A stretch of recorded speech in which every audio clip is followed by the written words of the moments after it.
The algorithm is not merely reflecting who you are, it's quietly shaping who you're becoming. And this goes far beyond your attention. Your personal data is being harvested too.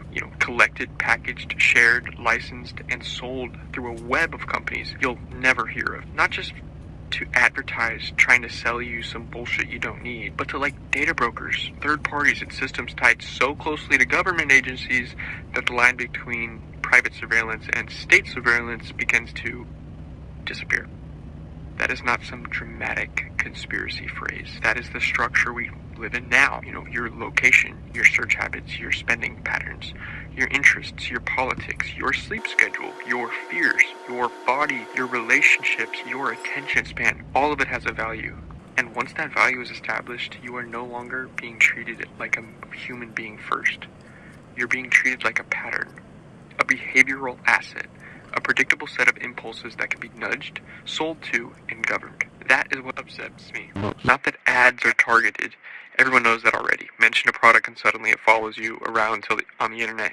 That part's clear as day. The darker part is what happens when that same machinery that learns how to sell you chips and shoes also learns how to sell you beliefs, identities, enemies, and fears. I know this because I watch it happen through my own feed.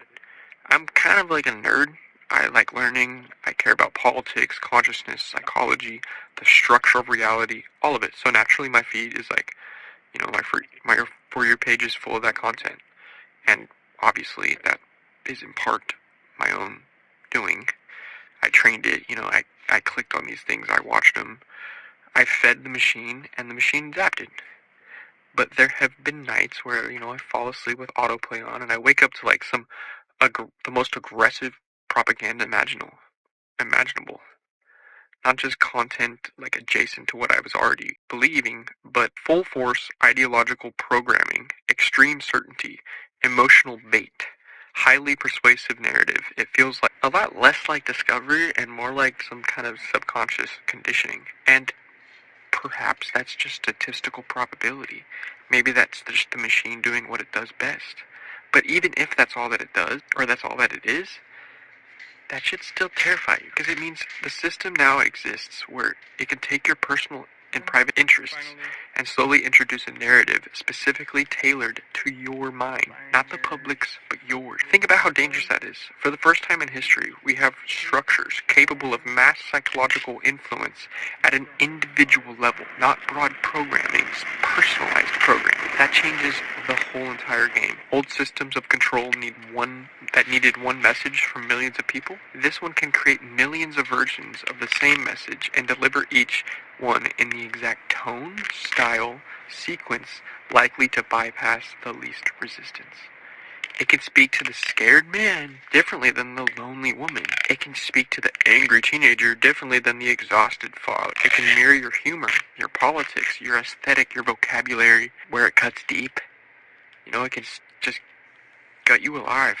And once it learns to do that well enough, what exactly remains of free thought? It's like we believe we're choosing, but most of us are just reacting, right? Maybe we pointed out, we say we want peace, but we crave stimulation. We say we want truth, but consume reinforcement. We say we want community, but keep feeding systems that isolate us and make it easier for us to sort. We're dopamine fiends pretending we are seekers. I say we because I'm not above this. I've seen how solitude and overstimulation can twist a person. I've gone deep into myself. I have learned a lot there, but I've also developed anxiety that feels inseparable from the modern condition, the human experience. That is now just too much input, too much awareness, too much signal that goes nowhere near grounded human connection. The human experience depends on community, presence, slowness, boredom, eye contact, just actual life. I feel like our entire generation mourns that, because it was the first time that we had both, right? We have this digital age and before. But without that, your inner world can become distorted. Reflection turns into obsession. Awareness turns into paranoia. Thoughts turn into loops. This is where a lot of us live now. Overstimulated, underconnected, watched constantly, sold consistent, fragmented, from ourselves while being told we are more connected than ever. It's not a joke, unfortunately, and if it is a joke, it's a sick one. We are told convenience is freedom while every convenience extracts something from us. We are told personalization is helpful while it slowly narrows our world. We are told we are more informed than ever while most people can't sit in silence long enough to hear one original thought that wasn't placed there by repetition. So yes, this is a war for attention, but it's also a war for authorship, for inner sovereignty, for the right to remain a human being instead of becoming perfectly mapped to consumer profile with predictable reactions. Because if your attention can be directed, your beliefs can be shaped. If your data can be collected, your behavior can be modeled. If your behavior can be modeled, your future can be manipulated. That is not freedom. That is management. And most people have become so accustomed to it that they do not even question the cage as long as the cage is entertaining. That is what I wanted to discuss. Not just how our attention is being stolen, but how it is being weaponized against us, what we claim to want. Not just how the algorithm distracts us, but how it quietly trains us. Not just how companies profit from our data, but how surveillance structures formed around all of us so seemingly that people confuse it for normal life.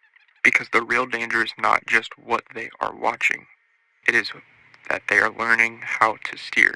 And the worst part, most people will hand over their minds willingly as long as it just feels personal.